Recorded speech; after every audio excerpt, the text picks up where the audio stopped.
Hello coders! In this video we're looking at a straightforward approach to day 10 of the Advent of Code 2022. This puzzle should be approachable by anyone who has learned the basics of coding. More specifically, this guide uses arrays, loops, and custom data types. That's it, nothing fancy. I've posted a link to the puzzle in the description below this video. And if you get stuck, don't hesitate to post your questions in the comments or make a post on the Advent of Code subreddit. There are tons of people there that would love to help. Of course, if you find this guide helpful, let me know by clicking the like button, and if you want to see more Advent of Code guides, be sure to subscribe. All right, let's hop into it.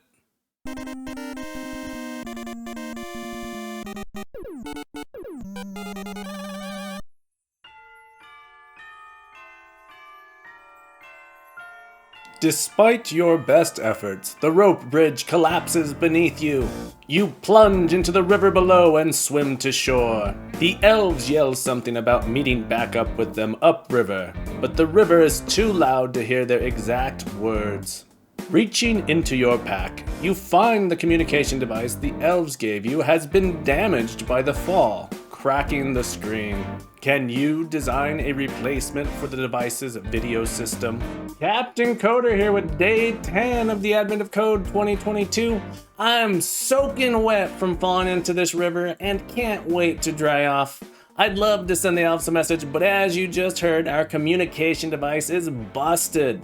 As always, it's important to break down the problem statement and understand what the inputs and outputs to our program should be. In this puzzle, we are being asked to simulate a very simple CPU. The CPU itself has a single register, X, which is initialized to 1.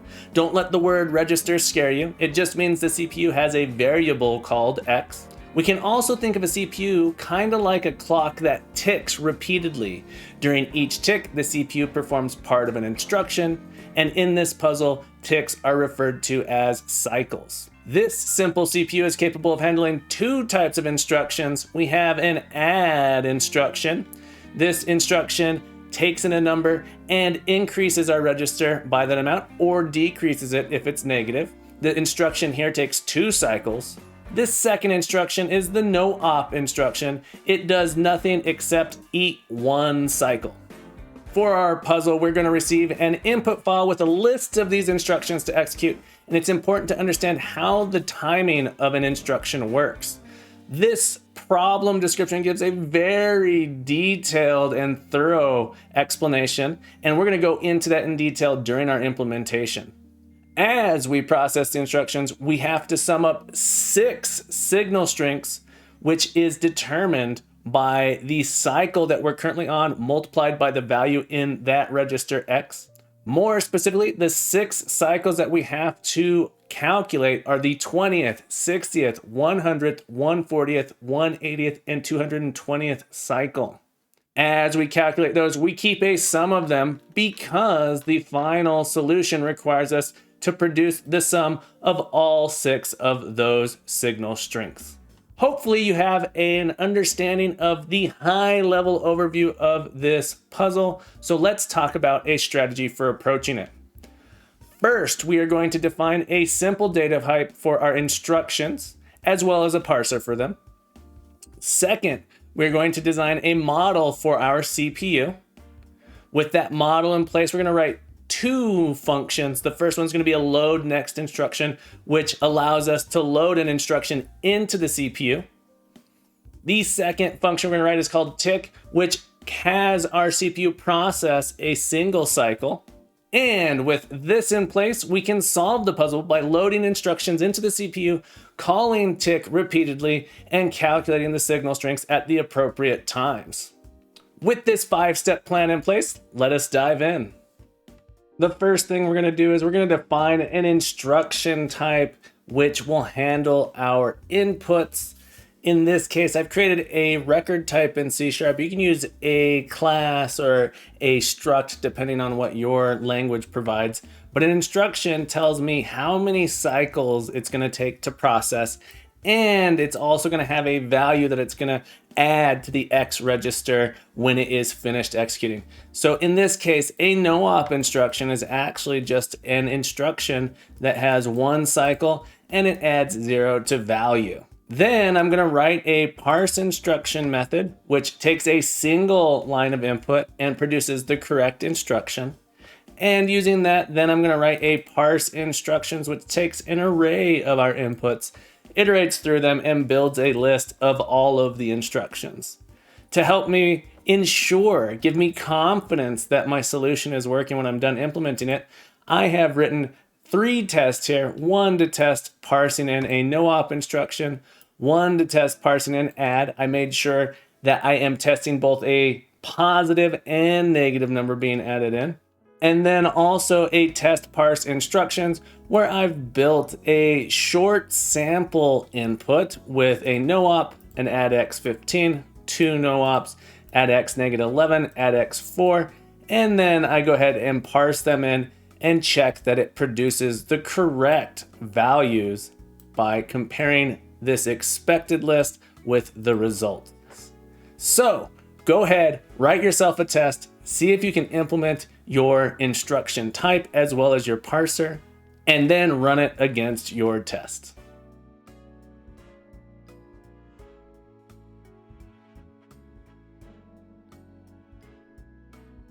I'm happy because I have 3 green check marks giving me confidence that my parser is going to work for a bigger input. If you don't have a working parser yet, go ahead and pause because I'm going to show my solution. And here it is. I parse in a single instruction by splitting the token. I then check to see what the first token is. If it's no-op, I simply return my no-op instruction. And if it's an add x, I return an instruction that takes 2 cycles, and the second token gets parsed into an integer representing the value to add to the x register. Finally, if I don't have a no-op or an add x, I throw an exception saying that I couldn't parse it and report that instruction out.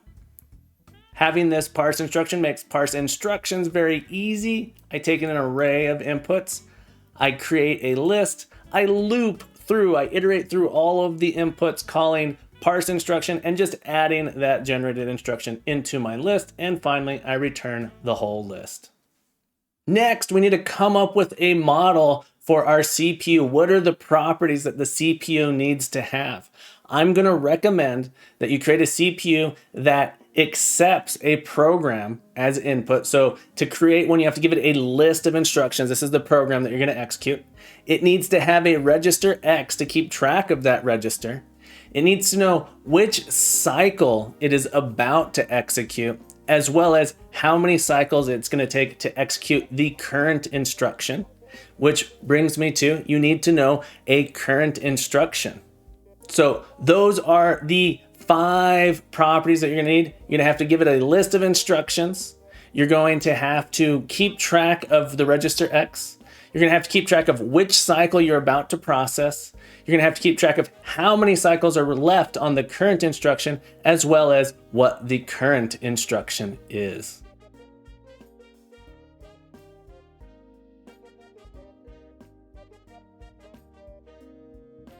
Here I am. I have defined a CPU data type. It accepts as part of construction the list of instructions that it is going to execute. It has an integer property X. This is the value that is stored in the X register. It is initialized to 1 as per our instructions. The integer next cycle is a property that tells us which cycle we're at the start of, which cycle we're about to execute. It also starts at 1 because we're going to start by executing the first tick. The cycles remaining property keeps track of how many cycles we need to process before we actually execute our instruction. This starts off being the number of cycles in our first instruction, which is at index 0. We have a property current instruction, which happens to be the first instruction in our list as well. Next, we need to define a LoadNextInstruction method. This is a function that works on a CPU. So if you're in a language and you're not using methods here, yours probably will accept a CPU and modify it. The idea here is it's going to load the next instruction. So I've written a little test to define it more clearly.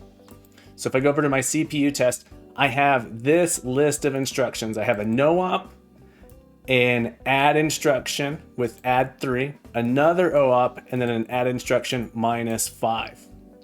When I construct this CPU with this given example, the initial instruction, that is the current instruction, is the no-op, and we have 1 cycle remaining before that will execute.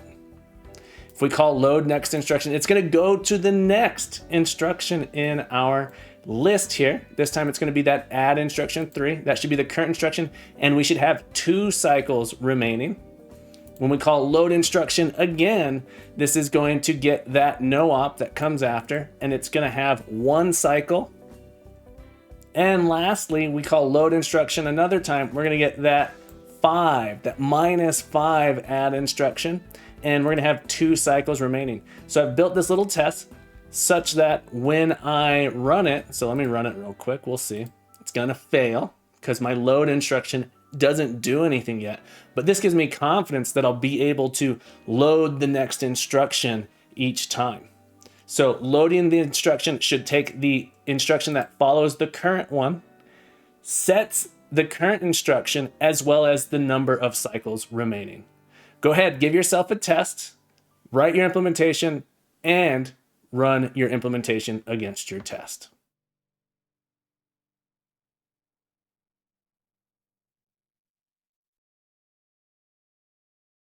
Hopefully at this point, your load next instruction method is working properly such that you're passing your test. If you're not there yet, go ahead and pause. I'm about to show my solution. So here is my load next instruction. First off, I've added a little helper field here called instix. This is the instruction index to our current instruction. I'm going to use this to sort of keep track of where I am in my instruction list.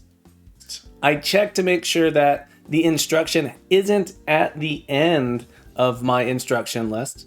Then I increment my instruction index. I set my current instruction to be equal to the instruction in the instruction list at that index. And then I finally update the cycles remaining to be the number of cycles in the current instruction. Next, we're going to write the tick method. We can think of a tick as processing the next cycle. We can also think of it as the end of the previous cycle. So the way we're going to implement this is by reducing the cycles remaining by 1, checking to see if we should execute our current instruction. If we execute that instruction, we need to load in the next instruction, and we're going to increment next cycle to indicate the cycle that comes after this one. And of course, I have written a test tick here to give myself confidence that my implementation is working when I've finished it. I've taken the example here, this 3-step example, and I've gone through and implemented a test to make sure that each one of these conditions are met. Let's look at that. The example here has a no-op, an add 3, and an add -5. I create myself a CPU with that example program. At the start of the first cycle, the CPU's register X is 1, and there is 1 cycle remaining before we execute the no-op. I call tick. This is now the end of the first cycle and the start of the second cycle. At the start of the second cycle, the X register is still 1. We have 2 cycles remaining before we will execute the add instruction. We call tick again. We are now in the start of the third cycle. The X register is still 1 because we haven't performed the add yet, and there is 1 cycle remaining before the add will execute. We call tick again. We are now at the start of the 4th cycle. In the 4th cycle, we have just executed the add instruction, so our X register is now 4. We have loaded in the next instruction, so we have 2 cycles remaining, and that instruction is an add -5. We called tick, and we are at the start of the 5th cycle. We still have a 4 in the X register. We have 1 cycle remaining before we will execute the add instruction, and the add instruction has not changed. We tick again, and we are now at the end of the 5th cycle, start of the 6th cycle. Our X register has a -1 after performing the add -5, and there are 0 cycles remaining because that was our last instruction. There are no more instructions. So hopefully after the implementation, I'm going to run this. It's going to give me confidence that I can do no ops and adds, both positive and negative, and that it's going to work for a bigger input. I'm absolutely going to recommend writing a test here to give you confidence that you have your timing right on the implementation that you create.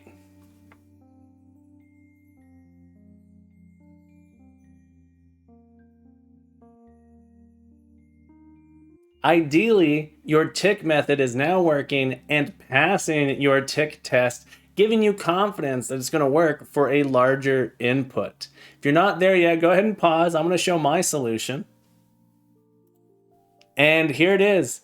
We can think of a tick method as the end of the cycle that came before and the start of the next cycle. So we process the current instruction by reducing this number of cycles remaining.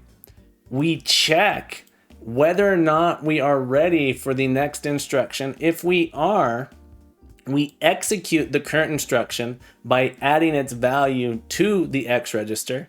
We call the LoadNextInstruction, which sets our current instruction to be the next one, as well as updating the remaining cycles. And finally, we update next cycle so that way we report the cycle we are about to tick. With a working CPU model, we are now ready to solve the puzzle. We're going to load our input in, parse it into a list of instructions, hand it off to a CPU. Then we're going to loop, calling tick repeatedly until we have processed enough cycles. We're going to pull out the signal strength at the appropriate times, calculate that signal strength, and then keep a sum, keep a tally of the total score, finally reporting that score at the end. Go ahead, give it a shot. Good luck.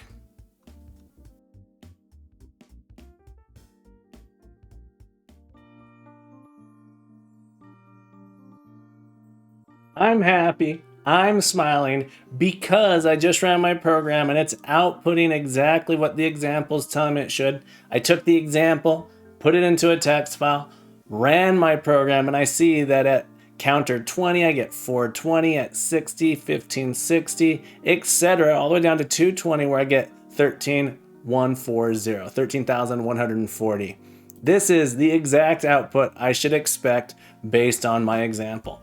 If you're not getting this output, go ahead and pause, see if you can fix your solution, and then come check out mine.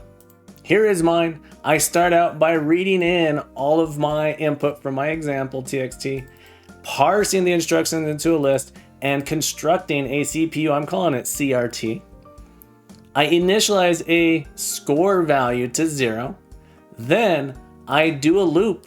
I loop while I have not reached the number of ticks that I need. So while my next cycle is less than or equal to 220, I'm going to tick. I'm going to check to see if I am at one of the signals that I need to pull out. I calculate that signal and add it to my total score. And I also write it out so I can see it at each one of those positions, what the total sum is so far. And all that's left now is to download my big input, pass it in, cross my fingers, and if we're lucky, get a beautiful gold star. Hopefully at this point you've submitted your solution and received a beautiful gold star. I hope you found this video helpful. If you did, let me know. Click that like button. If you want to see more Advent of Code guides, click subscribe so you'll be notified when they're uploaded. And as always, have a beautiful day. Keep on coding, keep on growing, and you're welcome back anytime.